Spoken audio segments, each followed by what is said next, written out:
श्रीमद् देवी भागवत महापुराण षष्ठ स्कंध वृतासुर के वध की कथा। षष्ठ स्कंध के प्रारंभ में राजा जनमेजय ने व्यास जी से यह प्रश्न किया कि इंद्रदेव भगवान विष्णु की सहायता लेकर वृतासुर को छल पूर्वक क्यों मारा। व्यास जी ने विस्तार पूर्वक इस कथा का वर्णन किया। देवताओं में श्रेष्ठ त्वष्टा नाम के एक प्रजापति थे, जो महान तपस्वी और देवताओं का कार्य करने में अति कुशल थे। उन्होंने इंद्र से द्वेष के कारण 3 मस्तकों से संपन्न एक पुत्र उत्पन्न किया, जिसे त्रिशिरा कहते हैं। वह एक मुख से वेदाध्ययन करता था, दूसरे मुख से मधुपान करता था और तीसरे मुख से सब दिशाओं का निरीक्षण करता था। वह त्रिशिरा भोग का त्याग करके संयमी और धर्मपरायण तपस्वी होकर अत्यंत कठोर तप करने लगा। उसके तप को देखकर इंद्र भयभीत हो गए। उन्होंने तप भंग करने के लिए अप्सराओं को भेजा, परंतु उसमें सफलता ना मिलने पर उन्होंने स्वयं जाकर अपने तीव्रगामी आयुध वज्र से उसका वध कर दिया।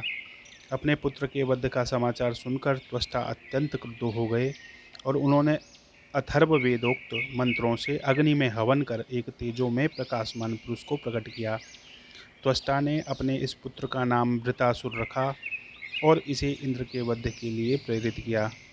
वृतासुर ने इंद्र पर आक्रमण कर उन्हें पराजित कर उनके गजराज ऐरावत को छीन लिया। यद्यपि त्वष्टा इससे प्रसन्न हो गए, परंतु उन्होंने इंद्र को मारने के लिए अपनी शक्ति का संचय करने की दृष्टि से ब्रह्मा जी के प्रसन्नार्थ वृत को तपस्या करने की प्रेरणा की। वृतासुर ने अपनी तपस्या से ब्रह्मा जी को प्रसन्न कर समस्त अस्त्र शस्त्रों से अवध्यता का वरदान प्राप्त कर स्वर्ग लोक पर आक्रमण कर वहां अपना आधिपत्य कर लिया। इंद्र सहित सभी देवगण चिंताग्रस्त हो गए और वे ब्रह्मा तथा शिवजी के साथ भगवान विष्णु के पास गए और उनसे अपनी रक्षा की प्रार्थना की। भगवान विष्णु ने वृतासुर की बलवत्ता को समझते हुए देवताओं को किसी प्रकार उससे मित्रता करने और विश्वास में लेकर बाद में उसे मारने की योजना बनाई। इसके साथ ही महामाया भगवती के प्रसन्नार्थ आराधना करने के लिए भी कहा, क्योंकि भगवती की माया से मोहित होकर ही वृतासुर सुगमतापूर्वक मारा जा सकेगा। देवताओं ने आराधना कर भगवती को प्रसन्न किया और वरदान प्राप्त किया। तदंतर इंद्र ने वृतासुर से संधि कर उसे विश्वास में लेकर छलपूर्वक उसका वध कर दिया। इंद्र को शाप प्राप्ति। उधर त्वष्टा को जब अपने पुत्र वृतासुर के छलपूर्वक वध की जानकारी हुई तो इन्होंने इंद्र को दारुण कष्ट प्राप्त होने का शाप दे दिया। इंद्र को ब्रह्म हत्या लग गई और वे इंद्र पद से च्युत हो गए। इंद्र उस ब्रह्म हत्या से भयभीत होकर मानसरोवर में स्थित एक कमल नाल में प्रविष्ट हो गए। स्वर्ग के इंद्र रहित हो जाने से अनेक उपद्रव होने लगे। अनावृष्टि के कारण पृथ्वी भी वैभव शून्य हो गई। देवताओं और मुनियों ने इस प्रकार की अराजकता देखकर राजश्री नहुस को इंद्र बना दिया। राजा नहुस की कथा। नहुस धर्मात्मा थे, पर राजसी वृत्ति और स्वर्ग के सुखों का उपभोग करते हुए वे इंद्राणी के प्रति विषयासक्त हो गए। इंद्राणी इंद्र की अनुपस्थिति से वैसे ही दुखी थी। इस नई विपत्ति के आ जाने से उसने देवगुरु बृहस्पति की शरण ली। बृहस्पति के परामर्श से सची ने भगवती जगदम्बा की आराधना की, जिससे प्रसन्न होकर भगवती ने इंद्राणी को दर्शन दिया और अपनी एक दूती के साथ सची को मानसरोवर भेजकर इंद्र के दर्शन करा दिए। सची ने इंद्र को अपनी विपत्ति से अवगत कराया। इस पर इंद्र ने अपनी पत्नी इंद्राणी को यह परामर्श दिया कि तुम नहुस से जाकर एकांत में कहना कि आप ऋषियों द्वारा वहन किए जाने वाले दिव्य वाहनों से मेरे पास आएं। ऐसा होने पर मैं प्रेम पूर्वक आपके वश में हो जाऊंगी। सची ने ऐसा ही किया। उधर भगवती ने नहुस की बुद्धि को मोहित कर दिया, जिससे उस पाप बुद्धि ने इंद्राणी की प्राप्ति की इच्छा से दिव्य मुनियों को अपनी पालकी का वाहन करने में लगा दिया। इतना ही नहीं, उस मूढ़ राजा ने तपस्वी श्रेष्ठ महर्षि अगस्त्य के सिर का पैर से स्पर्श करते हुए सर्प सर्प कहा, जिससे क्रुद्ध होकर उस महामुनि ने उसे सर्प होने का शाप दे दिया। इस प्रकार नहुस के पतन के बाद भगवती की कृपा से इंद्र को पुनः स्वर्ग का राज्य प्राप्त हो गया। राजा जनमेजय से यह आख्यान सुनकर व्यास जी ने पूछा, ये ब्राह्मण 100 यज्ञ करने वाले देवताओं के स्वामी इंद्र को भी अपने स्थान से च्युत क्यों होना पड़ा? इस प्रश्न के उत्तर में व्यास जी ने उनके कर्म की गहन गति के बारे में बताया। विविध कर्मों का निरूपण। शास्त्रों में संचित, वर्तमान और प्रारब्ध के भेद से कर्म की 3 गतियाँ बतलाई गई हैं। अनेक जन्मों में किया गया कर्म संचित कर्म कहा गया है, जो सात्विक, राजस और तामस 3 प्रकार का होता है। हे राजन, बहुत समय के संचित शुभ या अशुभ कर्म पुण्य या पाप के रूप में अवश्य ही भोगने पड़ते हैं। जीवों के प्रत्येक जन्म में संचित कर्म बिना भोग किए करोड़ों कल्पों में भी नहीं नष्ट होते। सबके शरीर धारण का कारण उनका कर्म ही होता है। कर्म के समाप्त हो जाने पर प्राणियों का जन्म लेना भी समाप्त हो जाता है, इसमें संदेह नहीं है। हे राजन, ब्रह्मा, विष्णु, रुद्र, इंद्र, देवता, दानव, यक्ष, गंधर्व सभी कर्म के वशीभूत हैं। इन सभी को पूर्व काल में किए शुभ अशुभ कर्मों का फल भोगना पड़ता है। देवांश से उत्पन्न पांडव तथा नारायण के अंश श्री कृष्ण को भी यहाँ अनेक प्रकार के कष्ट भोगने पड़े। युग धर्म के प्रभाव से साधु जनों की भी मति मलिन हो जाती है। इसी कारण तुम्हारे धर्मात्मा पिता राजा परीक्षित ने एक तपस्वी के गले में मृत सर्प डाल दिया। उनकी बुद्धि को कली ने ऐसा करने के लिए प्रेरित किया था। कलियुग में सत्य मूलक धर्म का सर्वथा क्षय हो जाता है। सत्य युग में सभी वर्णों के लोग भगवती पराम्बा के पूजन में आसक्त रहते हैं। त्रेता में धर्म की स्थिति सत्य युग से कम और द्वापर में त्रेता से कम होती है। चित्त शुद्धि की महिमा। हे राजन, पृथ्वी पर अनेक पुण्यदायिनी नदियाँ, तीर्थ, सरोवर, अरण्य और क्षेत्र हैं, पर चित्त की शुद्धि सबसे प्रधान है। चित्त शुद्ध न होने से तीर्थ सेवन का कोई फल नहीं होता। आहार की शुद्धि से ही अंतःकरण की शुद्धि होती है और चित्त शुद्ध होने पर ही धर्म का प्रकाश होता है। आचार संकरता से धर्म में व्यतिक कर्म उत्पन्न होता है और धर्म में विकृति होने पर वर्ण संकरता उत्पन्न होती है। इस प्रकार सभी धर्मों से हीन कलियुग में अपने अपने वर्ण आश्रम धर्म की चर्चा भी कहीं नहीं सुनाई देती। धर्मज्ञ और श्रेष्ठ जन भी अधर्म करने लग जाते हैं। महर्षि वशिष्ठ और विश्वामित्र की कथा।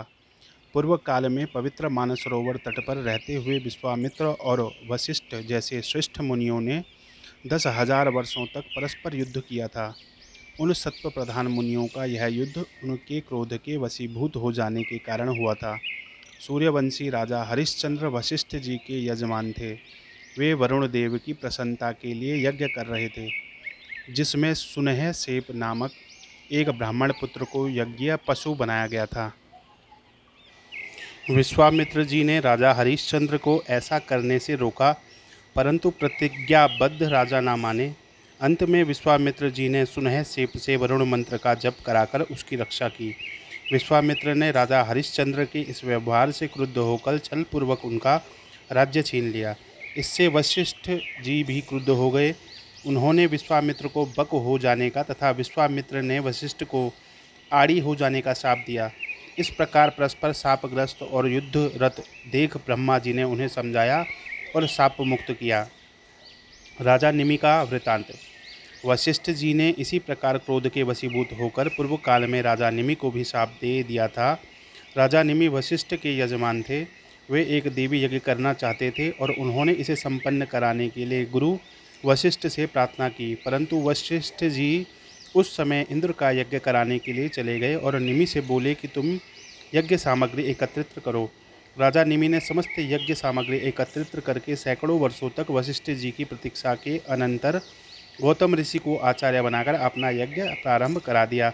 इससे क्रुद्ध होकर वशिष्ठ जी ने उन्हें शाप दे दिया कि हे राजन, तुम्हारा शरीर नष्ट हो जाए।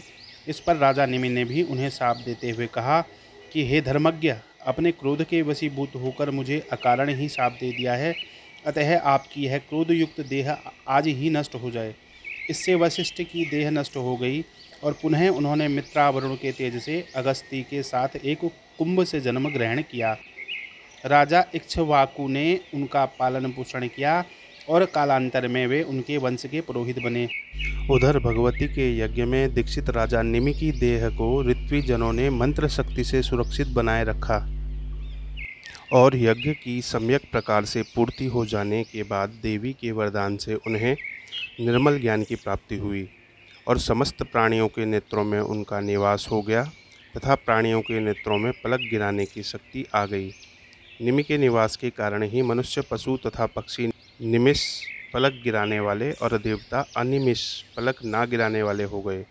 इसके अनंतर मुनियों ने अरणी काष्ठ पर रखकर निमि की देह का मंथन किया, जिससे उन्हीं के समान एक बालक उत्पन्न हुआ, जो मिथि, विदेह और जनक नाम से जाना गया तथा उनके कुल में उत्पन्न सभी राजा विदेह कहे गए। उन्होंने ही एक सुंदर नगरी का निर्माण कराया, जो मिथिला नाम से विख्यात है। इसके अनंतर राजा ने पुनः प्रश्न किया कि वशिष्ठ जी श्रेष्ठ ब्राह्मण और राजा निमि के पुरोहित थे, तो भी राजा निमि ने अपने गुरु और ब्राह्मण वशिष्ठ को क्यों शाप दिया और क्षमा क्यों नहीं किया? इस पर व्यास जी बोले, हे राजन, अजितेंद्रिय प्राणियों के लिए क्षमा अत्यंत दुर्लभ है। कार्य कारण स्वरूप अहंकार से ही यह त्रिलोक उत्पन्न हुआ है, तो फिर मनुष्य इससे वियुक्त कैसे रह सकता है? ब्रह्मा, विष्णु और शिव भी 3 गुणों से बंधे हुए हैं। परमात्मा और पराशक्ति दोनों में सदा एकत्व देखा गया है। उनका स्वरूप अभिन्न है। इस ज्ञान से मुक्ति हो जाती है। ज्ञान के 2 भेद। ज्ञान भी 2 प्रकार का कहा गया है।